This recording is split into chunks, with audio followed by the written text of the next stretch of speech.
আসন্ন নির্বাচন সামনে রেখে জুলাই সনদের বাস্তবায়ন ও ৫ দফা দাবিতে যুগপৎ আন্দোলনে যাচ্ছে জামায়াতে ইসলামী, ইসলামী আন্দোলন বাংলাদেশ ও বাংলাদেশ খেলাফত মজলিস। রোববার রাজধানীর পুরানা পল্টনে সংবাদ সম্মেলনে খেলাফত আমির মামুনুল হক জানান, নির্বাচনের আগে সংবিধান সংশোধন করে সনদ বাস্তবায়ন করতে হবে। লেভেল প্লেইং ফিল্ড নিশ্চিত না হলে নির্বাচন হবে একপক্ষীয়।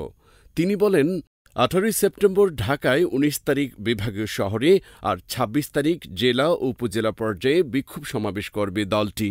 এদিকে জামায়াত ইসলামী, ইসলামী আন্দোলন ও অন্য একটি খেলাফত দলও সোমবার আলাদাভাবে কর্মসূচি দেবে।